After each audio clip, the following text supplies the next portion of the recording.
बिस्मिल्लाहिर्रहमानिर्रहीम अस्सलाम वालेकुम रहमतुल्लाहि व बरकातुहू। प्यारे नाज़रीन, कैसे हैं आप सब लोग। उम्मीद करता हूँ कि अल्लाह पाक की रहमतों के ज़ेर साए खैर आफियत से होंगे। दोस्तों, अगर आप लोगों का गर्मियों में पुलाव खाने को दिल करे तो बजाय इसके कि आप कोई चटपटा सा पुलाव खाएं, आप सिंपल सादा और बहुत ही मज़े का पुलाव बनाएं।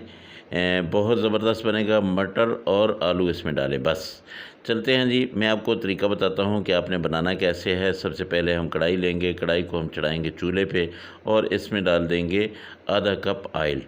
ऑयल को आपने गरम कर लेना है। इसमें गरम मसाला डालना है। गरम मसाला जो है वो क्या होगा, ज़ीरा होगा इसमें, इसके साथ बड़ी इलायची होगी, इसके साथ बादियान का फूल है, जावित्री है, जायफल है, तेज़पात है और थोड़े से लौंग हैं। ये आपने थोड़ा सा ले लेना है मसाला। मैं जो चावल बना रहा हूँ ये तकरीबन 1 कटोरा, आधा किलो के करीब करीब आप कह लें कि आधा किलो जो है उससे आधा किलो से कम ही है। तो इसमें 2 प्याज जो है मैंने ऐसे लंबे लंबे काट लिए। इनको मैंने बहुत ज़्यादा ब्राउन नहीं करना है, बस इनको पकाना है और उसके साथ साथ मैं मसाले डालता जाऊँगा। बहुत ज़्यादा तेज़ मसाले नहीं डालने हैं, बिल्कुल हल्के फुल्के से डालने हैं।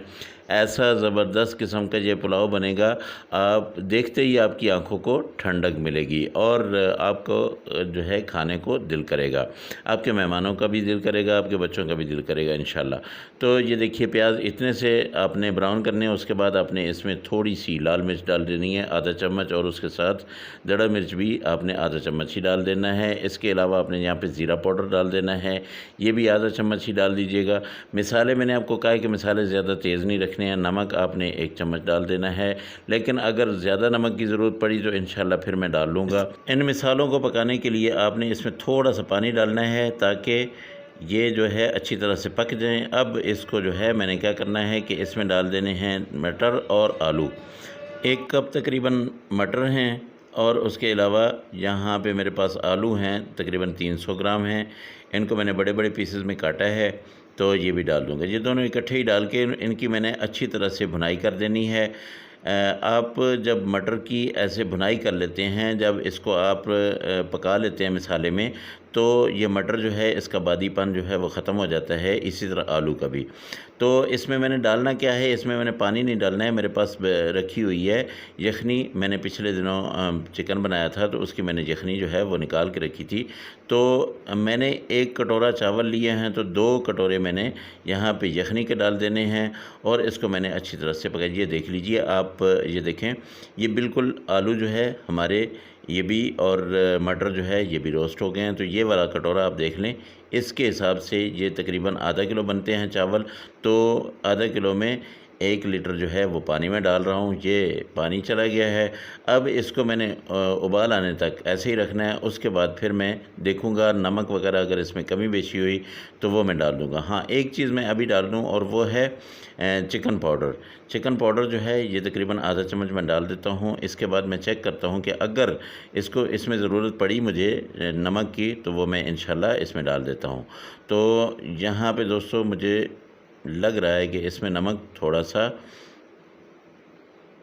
ये मैं चेक करता हूँ, अच्छा नमक थोड़ा कम है। तो इसमें नमक भी मैं और डाल देता हूँ। ये आधा चम्मच मैंने नमक और डाल दिया है। अब इसमें ये जो सब्ज़ मिर्चें हैं ये साबित मैं डाल दूँगा और उसके अलावा मैं यहाँ पे अब डाल दूँगा, पानी उबल रहा है तो मैंने क्या करना है कि चावल जो हैं वो मैंने धो के रखे हुए हैं, वो चावल इसमें मैंने डाल देने हैं और अब चावलों को फिर मैंने दम लगाना है और फिर मैं आपको निकाल के डिश आउट करके आपके सामने लेके आऊँगा। ये देख लीजिए, ये चावल तकरीबन आधे घंटे से मैंने भिगो के रखे हुए थे। 1 घंटे, कम से कम आधा घंटा होता है, 1 घंटा 2 घंटे आप इसको भिगो सकते हैं। ये बासमती चावल हैं, इनको आपने अच्छी तरह से भिगो के रख देना है। उसके बाद कम से कम आधा घंटा भिगो के रखना है। ये देखिए, ये इतने लंबे, इतने ज़बरदस्त किस्म के खिले खिले ये बेहतरीन पुलाव बनेगा।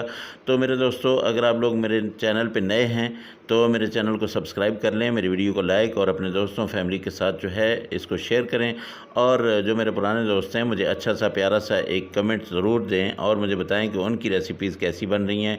ईद की रेसिपीज़ जो मैं लेके आ रहा हूँ उन रेसिपीज़ के बारे में मुझे अपनी राय दें कि कौन कौन सी जो है वो रेसिपीज़ मुझे लगानी चाहिए। इन चावलों के बारे में मैं आपको बताता रहता हूँ कि ये पानी जो होता है जब इनका खुश्क होने लगता है तो ये बबल से बनने लगते हैं। जब आप बबल बनते देखें तो उसके बाद आप इसको दम लगा सकते हैं।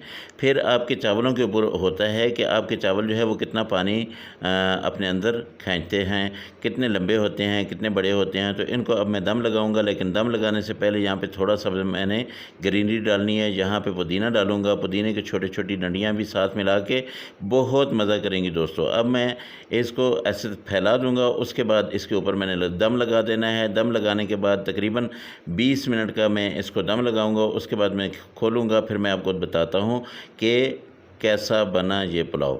तो अभी ये देखिए, अभी मैं इसको खोलता हूं तो माशाल्लाह अल्हम्दुलिल्लाह बहुत ज़बरदस्त किस्म की खुशबू तो फैल गई है दोस्तों। तो ये देखिए जी माशाल्लाह कितने ज़बरदस्त किस्म के ये खिले खिले चावल बन गए हैं और निखरे निखरे हैं, जूसी हैं और ज़बरदस्त किस्म के हैं। तो दोस्तों गर्मियों में बिल्कुल भी बीफ खाने को, बिल्कुल भी मटन खाने को, अपना चिकन खाने को नहीं दिल करता है।